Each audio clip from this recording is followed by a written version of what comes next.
Hello, good holy everyone. I am Glendale L. Gonzalez, and today I'll discuss to you my report on test administration, procedures for administering tests, and collecting feedback. I only written the key terms in my slides, so I think I have to provide you with the explanation since we'll be given questions to answer from the unpresented topics, including this one. Let's have a review first. I'm not sure if the stages of test development were mentioned by our previous reporters, but test administration is the third stage, and I guess I need to mention the first two stages in case no one had reported these matters. Now, let's do it this way. Pause the video first and try to match column A with column B. You have now your answers. If your answer in 1 is letter C, design, then you are correct. In 2, if you have answered A, great job, that is the right answer. How about 3? If you answered B, then you got it right. And I guess I already mentioned this earlier, the third stage in test development is test administration. If you got perfect score in the review, that means you have an idea of the stages of test development, which is great because we'll be talking about the stages. And the first two stages should be done first before proceeding to test administration. Now again, these are the stages of test development. First is design. Design the test. We lay down the reason for making the test, the purpose, what domains, what macro skills will be assessed, what will be the focus, who are going to be the test takers, what will be the questions, materials needed, and so on. It's a blueprint for the test. The second one is operationalization. This time you will break down the design into measurable, observable components. For example, according to your design, you want to evaluate the reading comprehension of grade 7 learners. At this stage, you can start creating your items. Again, operationalization has the purpose of creating your design into a measurable, observable one. In other words, this stage is the test construction. And then if all is set, the next one is the test administration. It's how the tests will be given to the test takers. Now, test administration involves a variety of procedures for actually giving a test. We will learn the correct ways of administering a test. And also, number 2, for collecting empirical information, meaning it will also involve the collection of the information for the purpose of verification or checking, such as in that exam. What are the scores of a certain individual in Gen Ed, Prof Ed, in major? Has he passed or failed? Will the individual be given a license or not? Or does he or she need to retake the tests? Or in reading, for example, the test takers got low scores based on the result. Therefore, teaching reading to the learners should be intensified and find the root cause of the problem. In other words, administering a test can also help us determine the strengths and weaknesses of the test takers, and we can use that result for our future decisions. And that's for the collection of empirical information. Now, which of the following are the two purposes of test administration? A. Evaluate qualities of usefulness. B. Ensure the attendance of test takers.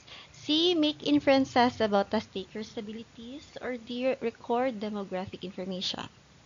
Let's have first the wrong ones. Attendance of the test takers has nothing to do with the test administration. It's the students who will submit themselves to take the test. Wala gihimo ang test para daghan ang take sa iya ha. So what do you think is the other one? It's record the demographic information. Yes, most of the tests require the test taker's demographic information, but getting it is not the main purpose of administering a test. Magpa-test ba ta para makabalo lang jud ta taga sa mga test takers or para makabalo ta sa age bracket sa test takers? So still, this is not the answer. Evaluate qualities of usefulness, meaning we give tests in order to assess the effectiveness and relevance of a test for its intended purpose. For example, we want to conduct tests for reading. Does the test really measure the reading ability of the takers? And They should also find answers to the questions. Is the test reliable, valid, practical, fair? Because if not, then what should we do? Revise the test or create another test? And then the next one is to make inferences about the test taker's abilities. Ito ang pinakaalam nating lahat. No? Most of us educators have a common purpose of administering test. Bakit tayo nagbibigay ng test? No? Why do we give test? Perhaps to test abilities. It's to get their scores. We judge the learner's intellect or performance or level based on the score he or she gets in the test. In this chapter, we will first discuss some procedures for administering language tests, then discuss the two aspects of test administration, which are the pre-testing and operational testing, and finally, we will discuss the collection of feedback from the test administration, and later, you will also know why it is necessary in every test administration. Just for us to have a similar visualization, I want you to imagine we are in our examination in LET, the licensure examination for teachers, because I think the ways, the procedures in this lesson are not commonly used in a classroom setting. Again, what are the purposes of administering a test? It's to assess the usefulness of the test and make inferences about the test taker's language ability. In order to accomplish either of the two purposes, it's necessary to have some control over the procedures for administering test. Kailangan kontrolado ang mga pangyayari before, during, and after the test, and should follow what's in the plan. I hope you can still remember what I have mentioned earlier, the three stages of test development: design, operationalization, and test administration. Before we administer the test, kailangan tapos na natin itong dalawa muna, the design and operationalization, and including that are the procedures on how the test should be given. Okay, kasali yan siya. Procedures for administering a test. Procedures, meaning we're talking about the steps. Now, I want you to arrange the procedures in sequence. Okay? So, what's your answer? If you have answered C, A, D, and B, then you are correct. Here are the procedures for administering a test. 1. Prepare the test environment. 2. Communicate the instructions. 3. Maintain a supportive testing environment. And 4. Collect the tests. Why does the testing environment need to go first in test administration? There are many things to consider in choosing our testing environment. Actually, kasama yan siya sa pag-design sa test. Where will be the testing place? Accessible ba? Tahimik ba ito na lugar? Sa pinakamalapit sa gate ba or pinakamalayo? Air-conditioned ba ang room? Or open area? Small room ba? Spacious room? And so on. Now, preparing the environment includes the following: the testing place, the materials and equipment, the personnel, the time of testing, and the physical conditions. Dito muna tayo sa testing place. Location. Where? Classroom ba? Sa gym? Sa doon sa gate? Or sa dulo? Depende sa test administrator. Pero ideally, syempre sa tahimik na lugar, malayo sa ingay, para may concentration and test takers. So, layout and seating. We have to ensure that the test takers are comfortable while taking the exam. Syempre, mas comfortable man jud ang maglingkod while taking the test. So, unsaon sila pagpalingkod? Sit anywhere they like? Or maghimo tadaan og seat plan? Ideally, for the test administrator also to easily monitor the test takers, there should be a seat plan already para mabalaan kinsa ang mga wala sa test. Okay? Comfort and accessibility. Does the chosen location provide comfort to the test takers? Comfort includes makakita ba sila og tarong? Okay ba ang lighting? Dili ba igang? Nagalamig pa ba ang aircon? Ground ba ito? or ground floor ba ito or fourth floor? Dili ba malisdan ang mga persons with disabilities if in case naka-wheelchair sila? And also, dili malikayan na lalo na kung mahaba and the whole day ang test, manginahanglan man jud og CR. So, is your selected location ba near comfort room? Okay, amenities. Amenity is something that helps provide comfort and convenience like lightings. Sige, naisuga, pero enough na ba ang suga? Okay ba ang mga tables and chairs? In good condition ba? Naa ba aircon or electric fans? Dili ba sila maningot during exam? Or dili na nila needed kay hangin sa location and dagko ang bitana and so on. Okay? Nice control. We want valid and reliable results, right? So we have to make sure that the test takers are again comfortable in our testing place, away from loud noises like highways o basig sa sulod mismo ang noise kay ang mga kauban na test taker sigig tindog-tindog, lakaw-lakaw, guyod bangko, pa-music, magstorya kusog, katawa. Okay, we have to keep that in mind also na maka-affect yan siya sa concentration of the test takers. And we might not get a valid result. Nga naman, because possibly, naay mo kalit lang dira og not feeling well, malabdan og ulo kay nasabaan na di ay, etc. Okay? Safety. Safe ba ang place? Wala ba'y visible cracks ang building caused by the earthquake? Or wala ba'y part sa area na makadagma, makaslide, maka-injure? May fire exit ba if in case may emergency? Okay. Security. Can you ensure the lives of the people who are in the testing place be safe and secured? Naabay guard? Or maskin kinsa lang ang pwede magawas sulod sa testing place? Okay. And signage. Who among you here had been lost in a certain place? Kisa diri ang nakatry na masaag. Okay lang ba sa inyo na masaag? Diba? We are not okay about that. So, if mamili ta na og location, let's make sure na dali siya matutulan and if needed, gamit tayo ng signages or maps.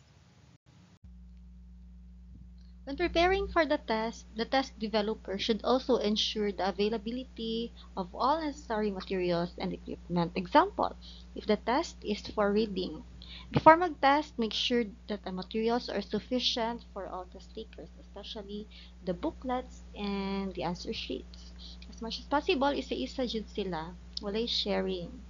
So, check the number of pieces beforehand. Mas mabuti ang early detection sa problem kaysa sa test na mismo tayo magka-problema.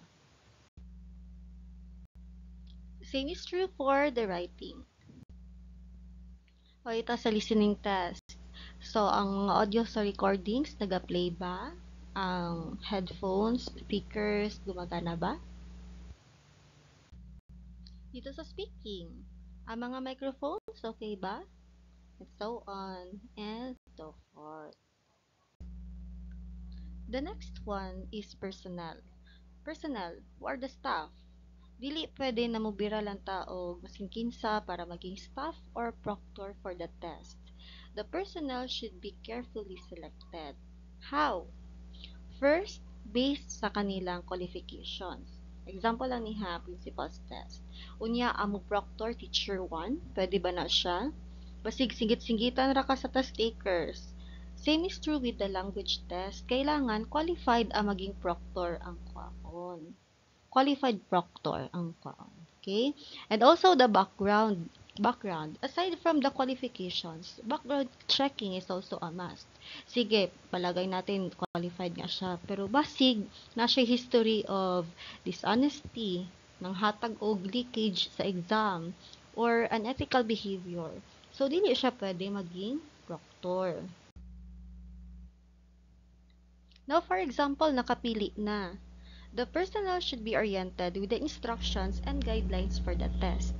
Dapat kasabot sila unsa ang gina-expect of them and mga buhaton nila before, during, and after the tests.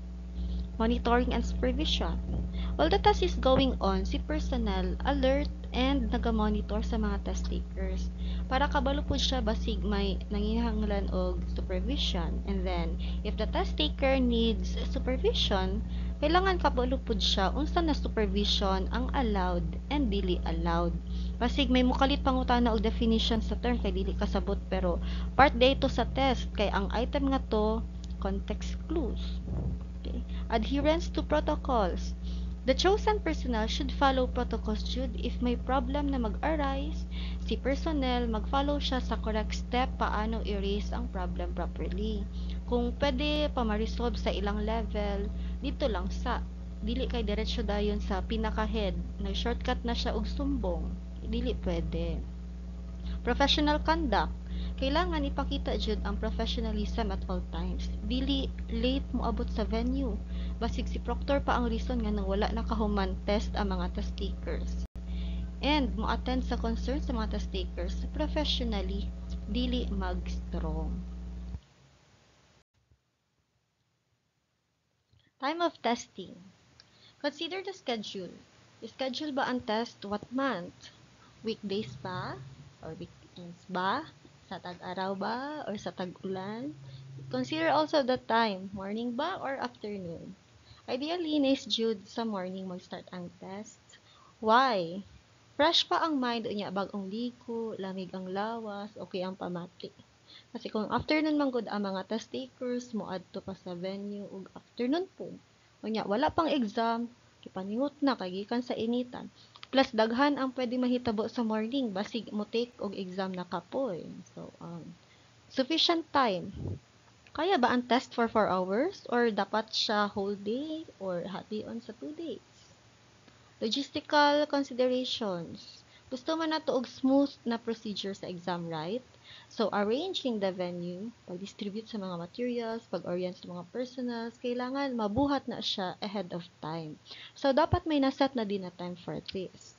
A day before the test ba? Pwede. Basta kay mabuhat ni siya before the test. Flexibility and accommodations.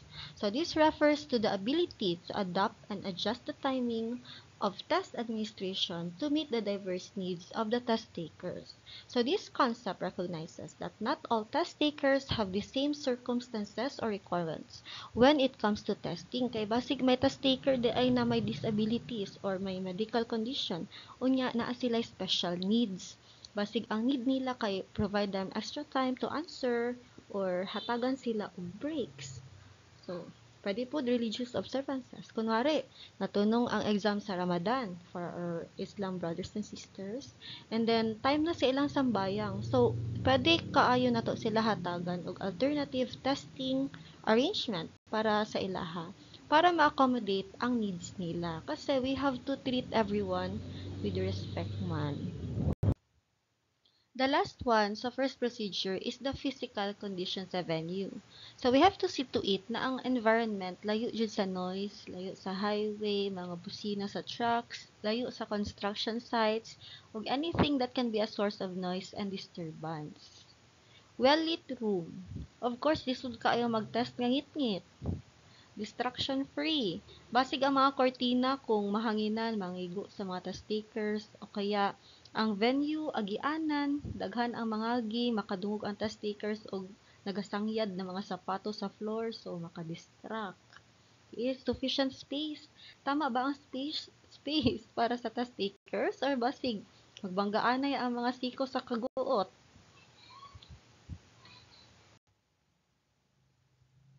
After preparing the testing place, the next one is during the test na.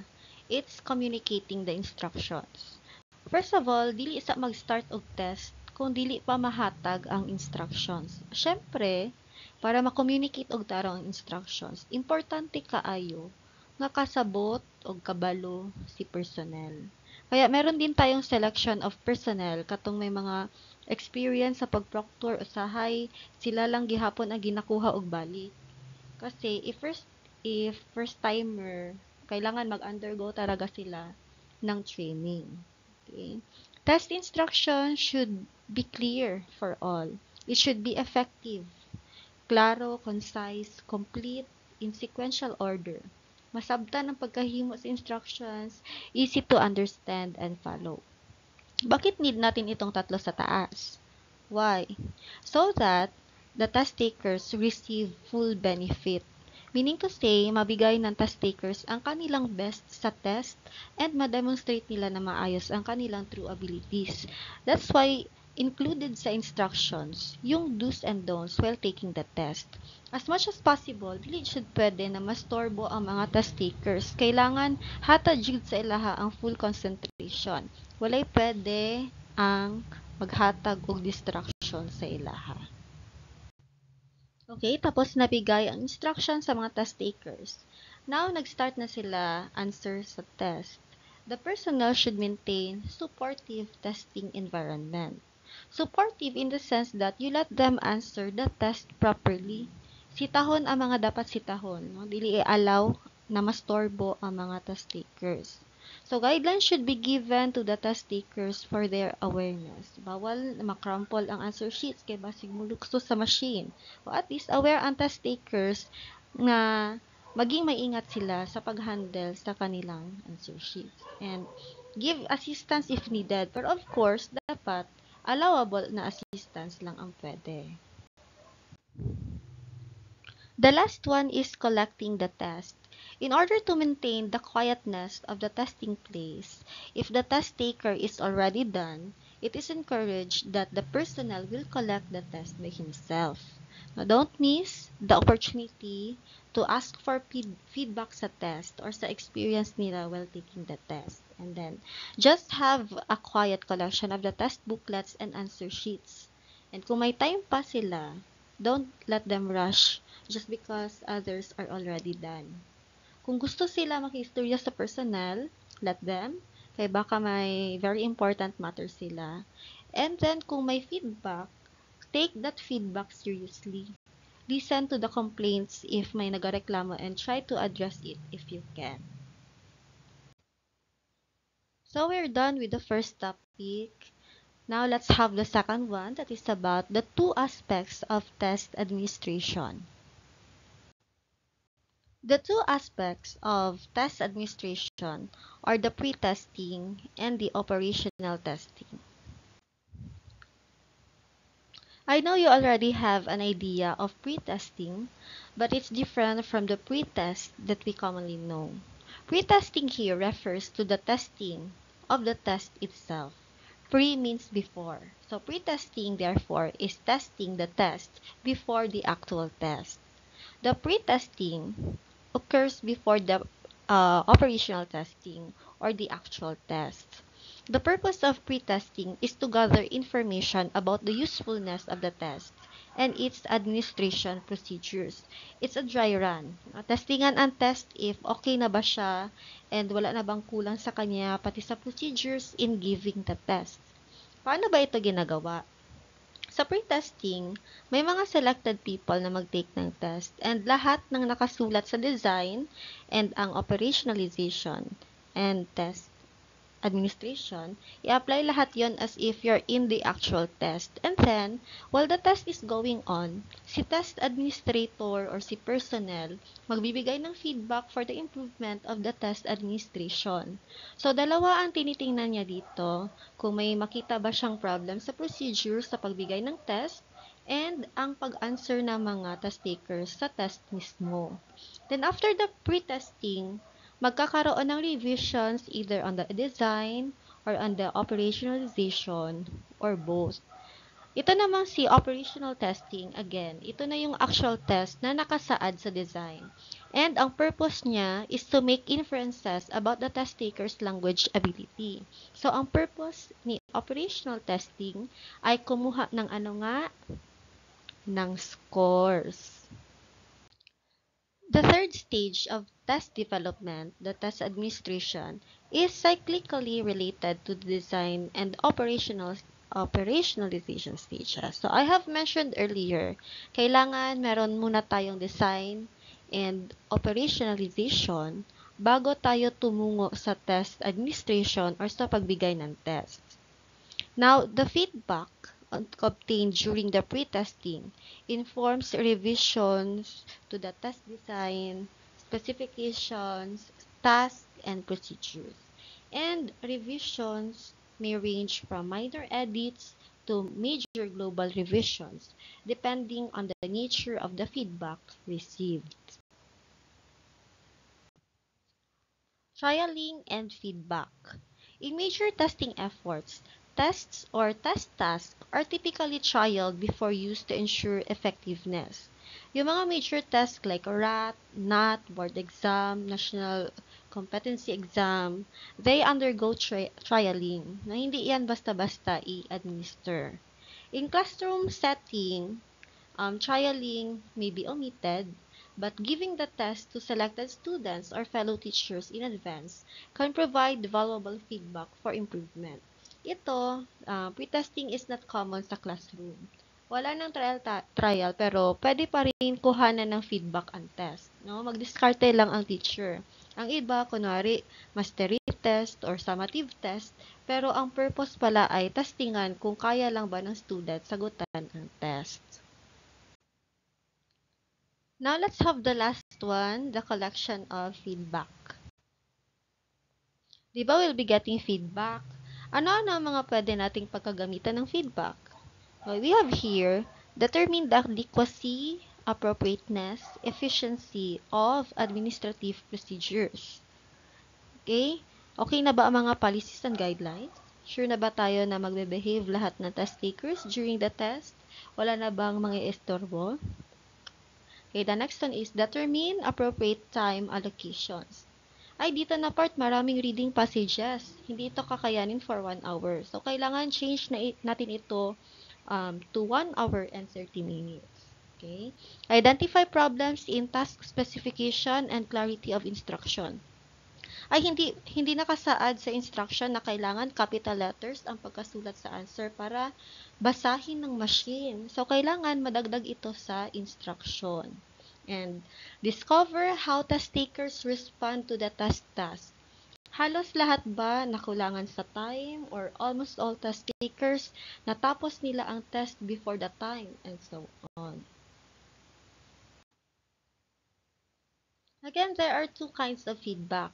The feedback about the test takers, a language ability, and the feedback about the testing procedure itself. Feedback is not exclusive sa pre-testing. Kinukuha rin ito siya sa operational testing. Okay, where to get feedback? Test takers. Pwede ka manghingi ng feedback from the test takers or have an observation on the test takers during the test. Test administrators. Yung mga observation notes, mga minutes of the personnel during the pre-testing and operational testing, pwede natin yan kuhanan ng feedback. Okay? Test takers, yung mga makikinabang sa binigay na test. Pwede din sila makuhanan ng feedback if ano ang masabi nila sa test na ibinigay. There are several methods for obtaining feedback. Questionnaires. If you want the feedback to be formal, pwede natin sila bigyan ng questionnaires. So, there are different feedback questionnaires. Depende kung alin dyan ang gusto mo gamitin. Pwede multiple choice ba, rating scales, or open-ended questions. And then, we also have the Think Aloud protocols where you encourage the participants to share their thoughts while you working with the test. And observation and description, it's the feedback from the observation, and then the last one is having an interview to the test takers, to the administrators, or the test users. Okay, that's all for my report. Thank you so much for listening.